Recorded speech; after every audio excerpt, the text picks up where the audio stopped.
Hello everyone and welcome to video tutorial 17. You should now know all about the nervous system and you should be able to pause the video and write out the statements with the correct answer. So try to do that before I go over the answers. So the answers are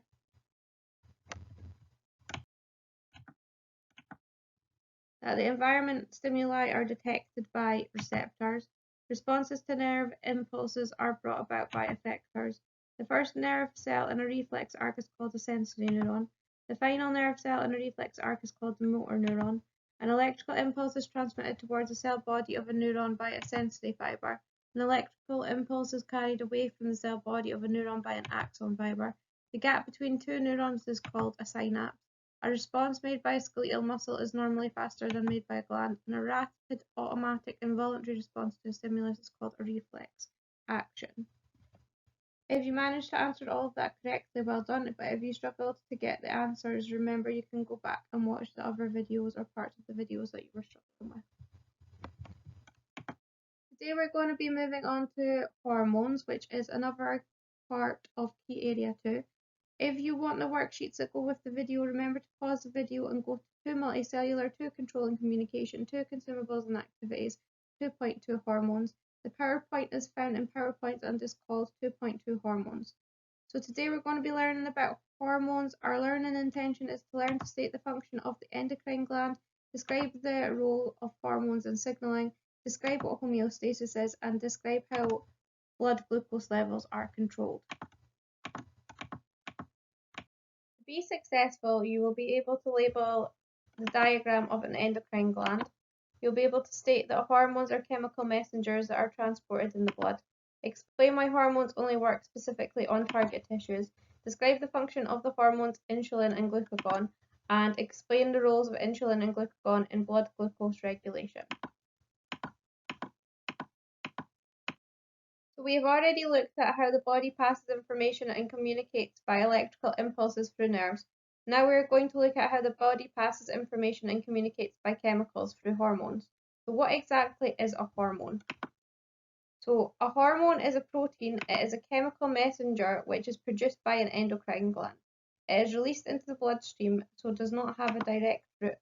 They have an effect on another part of the body which is called a target tissue. It is important to take a note and to learn what hormones are. You can now get an endocrine glands diagram from activities and consumables, which is called 1A endocrine diagram.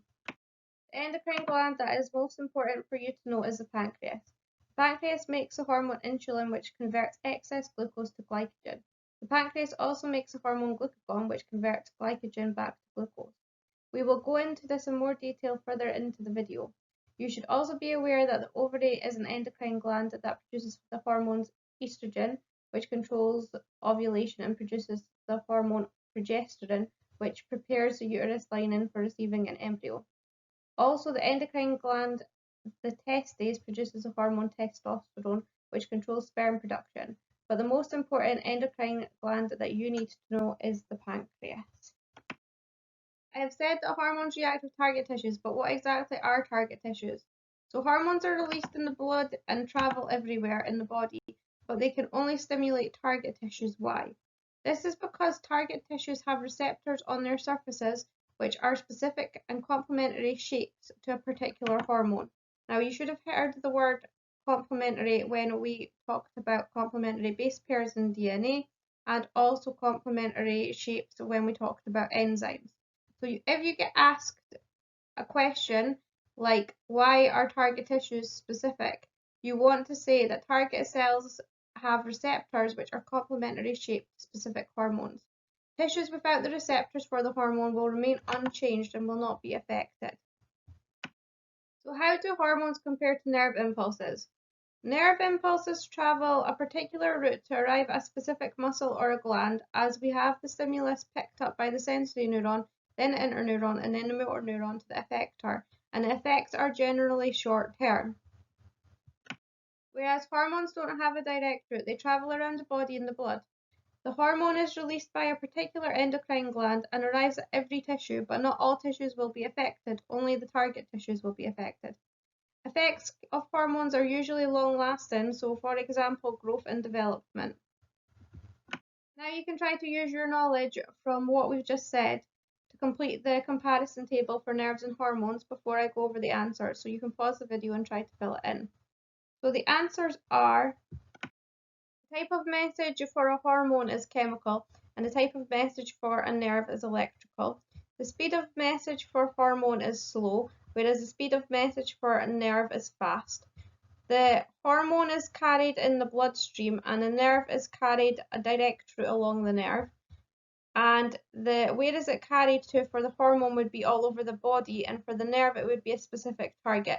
And what type of effect it would have: for the hormone it would be a long-acting effect, and for the nerve it would be a short-acting effect.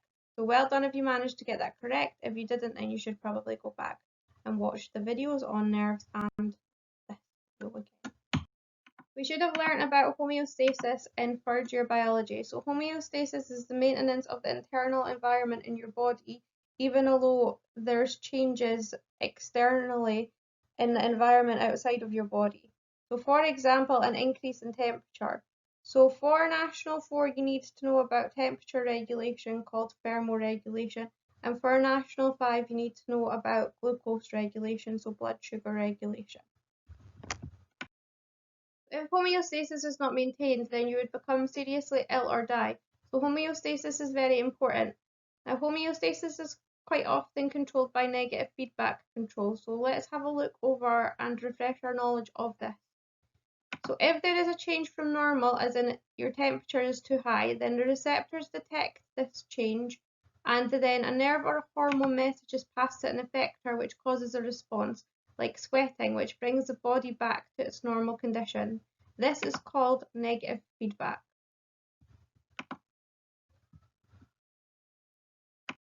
Here is a summary diagram saying the same thing. So first of all, the change is detected by receptors. So for example, that could be that your temperature has went too high. So your message is then sent to your effector. So for example, this might be your skin, and then a corrective mechanism is activated. So for example, your body might start to sweat. So your corrective action is the response, and then your condition returns to normal. So after you've sweated, your body should then return to normal body temperature, and then the corrective mechanism can be switched off. Then if your body changes again, the condition will then be detected by receptors again, and then they'll be sent to an effector, and the cycle continues over and over. This maintains your body at the correct temperature or your correct state.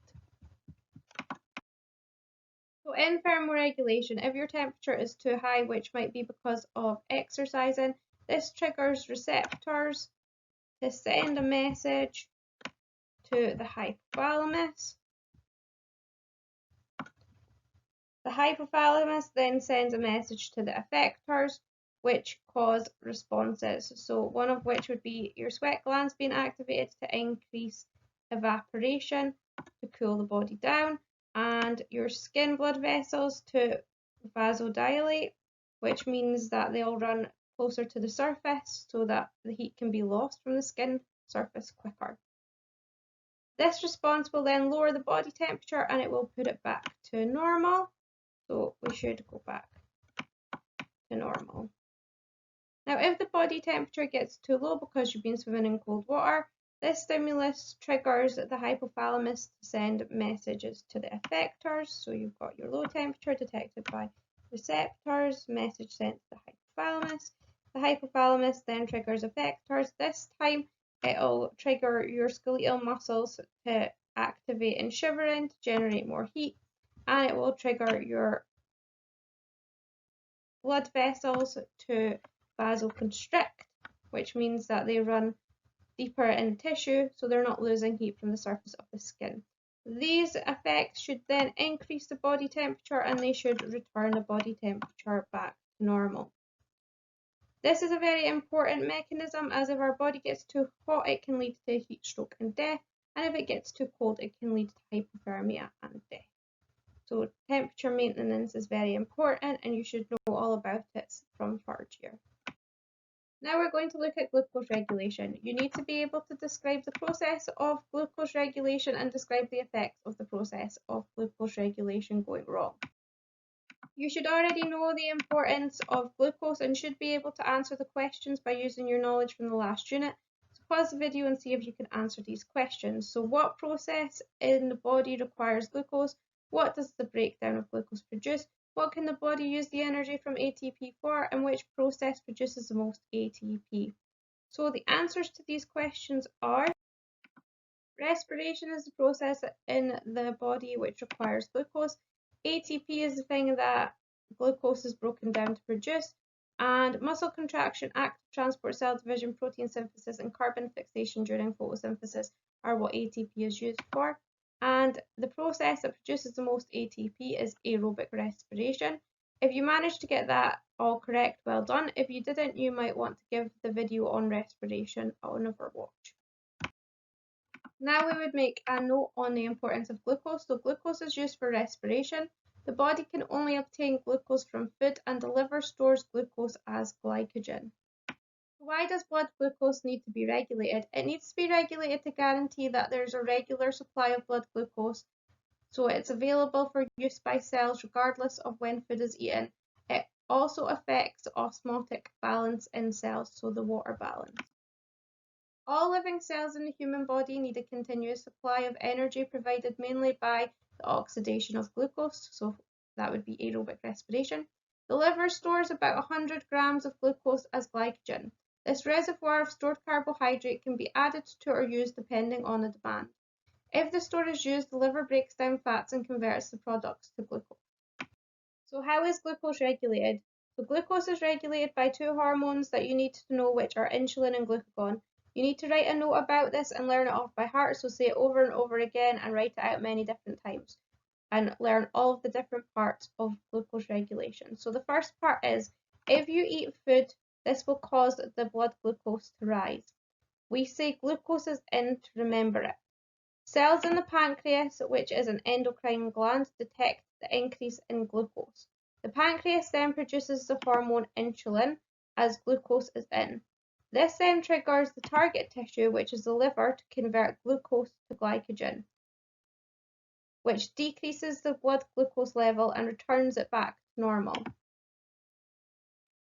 If there is a decrease in glucose, so for example, you have fasted or you've done too much exercise, your blood glucose level will drop. So we then say glucose is gone to remember this. So the endocrine gland this time, which again is the pancreas, detects a drop and produces the hormone glucagon because glucose is gone. This then causes the target tissue, which is the liver, to convert the glycogen to glucose. This causes a rise in the blood glucose and returns the blood glucose back to normal. So make sure you can write the note on this and understand it before you move on. So if glucose is in, then the pancreas, which is the endocrine gland, releases the hormone insulin and glucose is converted to glycogen. If glucose is gone, the hormone glucagon is released by the endocrine gland, the pancreas, and this time the glycogen is converted to glucose. So we need to remember pancreas as the endocrine gland, liver as the target tissue, and the two different hormones and what they do. You should now be able to stick this diagram in your notes and explain it. So if there is an increase in blood glucose levels, so for example, you've eaten something, this will cause the pancreas, which is the endocrine gland, to detect the change, and receptors on the pancreas gland will then be triggered. And then this will cause pancreas gland to release the hormone insulin because glucose is in. The hormone insulin then will go to its target tissue, the liver, which will then convert glucose to glycogen and store it. And then this will lower the blood sugar levels, returning them back to normal. Now, if the blood sugar levels go too low, then this again will be detected by the pancreas, which is the endocrine gland. And then the pancreas will release the hormone glucagon because glucose is gone. And then glucagon hormone will react on its target tissue, the liver, and this time it will convert glycogen to glucose, which will raise the blood sugar levels, returning them back to normal. Well done if you managed to get that correct. Make sure you understand and know that before you move on. So now we've went over blood glucose regulation, you should now be able to pause the video and answer the 4 questions, which are: what is the endocrine gland that releases insulin and glucagon? When does insulin get released and what does it do? When does glucagon get released and what does it do? And what is the target tissue that these hormones act on? So pause it and try to get the answers before I go over them. So the answers are: the endocrine gland that releases insulin and glucagon is the pancreas. Insulin is released when there is too much glucose in the blood. The liver converts the glucose into glycogen, removing it from the blood. Glucagon is released when there is too little glucose in the blood, and the liver converts the glycogen to glucose. And the target tissue in blood glucose regulation is the liver. So you should now be able to go to activities and consumables and use the learning map for blood sugar control to answer the worksheet questions, which is what we would be doing in class.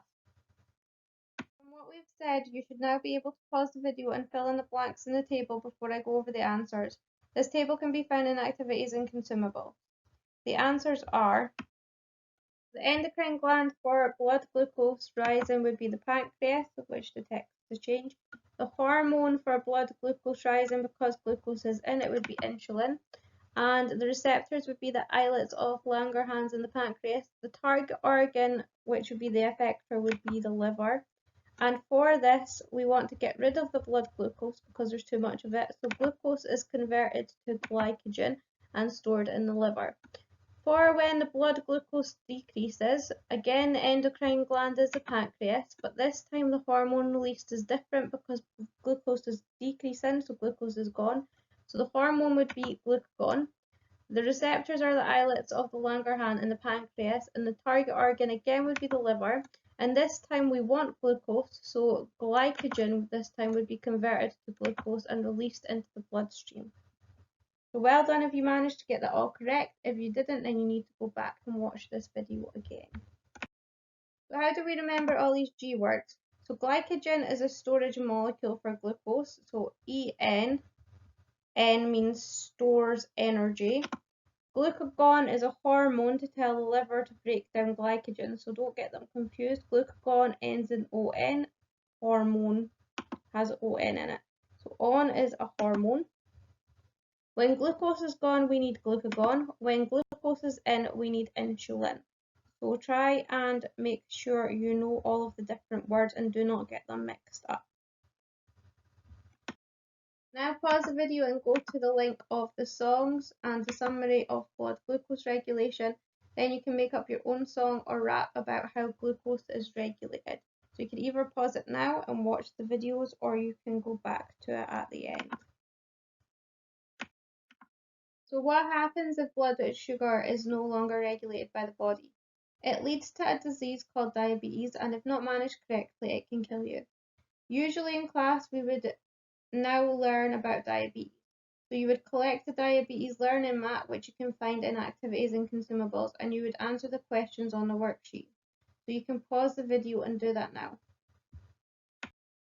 We need to know what are the signs and symptoms of diabetes, how we can diagnose diabetes, why does type 1 diabetes need insulin injections, and what causes type 2 diabetes, and what are the complications of diabetes. So diabetes is the inability to control blood glucose levels. It can be caused by the inability to produce insulin, which is type 1, or reduced sensitivity of target cells to insulin. So the receptors no longer bind to the insulin, which is type 2 diabetes. So you can get a diagnosis, and the first signs are usually glucose in the urine and the person's very first day. So the treatment for type 2 diabetes would be controlled with diet and exercise and weight loss. For type 1 diabetes, it's controlled with diet and insulin injections. Type 1 diabetes can be caused by a variety of factors, so this could be genetics, environmental factors, autoimmune factors. Type 2 diabetes is usually later onset diabetes, and it's usually due to an unhealthy diet leading to obesity, physical inactivity, or genetics. What happens if diabetes is not controlled? So high blood glucose levels caused by type 1 and type 2 diabetes can cause damage to blood vessels, especially those in the eyes and kidneys. This can lead to damaged vision and kidney failure. It can also lead to polyuria, which is frequent urination, and blurry vision, which are also symptoms of undiagnosed diabetes. You should now be able to rewrite the statements correctly from what you've learned. So pause the video and try to rewrite the statements correctly before I go over the answers. So the answers would be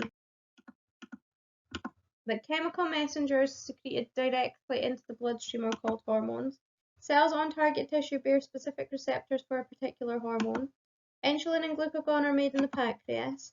The conversion of glucose to glycogen in the liver is promoted by insulin. The conversion of glycogen to glucose in the liver is promoted by glucose. Well done if you managed to get them correct. If you didn't, then you need to watch the video again. Now let's see if you can answer some previous SQA questions. So the first question says the diagram shows a hormone such as insulin binding with its target cell. And then it says explain why a hormone only works on its target cells. So pause the video and try to come up with an answer yourself before I go over the answer. So the answer is that the hormone and receptor have complementary shapes. So well done if you managed to get that correct. If you didn't, you'll need to go back and watch the video again. The next question is hormone messages travel slower than nerve messages. State one difference between these messages. So try to answer that and pause the video before I go over the answer. So the answers would be that hormone messages are chemical, they're carried in the body, they're long lasting, and they're carried all over the body. Whereas nerve messages are electrical, they're short lived effects, they're carried along a specific nerve or a specific pathway. So well done if you managed to get that correct. If you didn't, then you'll need to watch the video. Now you can complete the activities below to review your learning by doing the multicellular exam practice questions on page 37 to 39, doing the past paper questions, and doing the National 5 James Torrance pages 92 and 93. Also, you can now complete homework 2. We have now come to the end of the lesson, so you should now be able to describe how the pancreas releases insulin and glucagon to control blood sugar. You should be able to describe the response by the liver to these hormones, describe how blood sugar is kept constant, know that type 1 diabetes is a lack of production of insulin, know that type 2 diabetes is caused by constant high blood sugar due to lifestyle. So well done if you've managed to confidently answer all of these things and can do everything that's on the success criteria. If you can't, you'll need to watch the video again. This is the end of the video tutorial. Woohoo! Thank you for listening.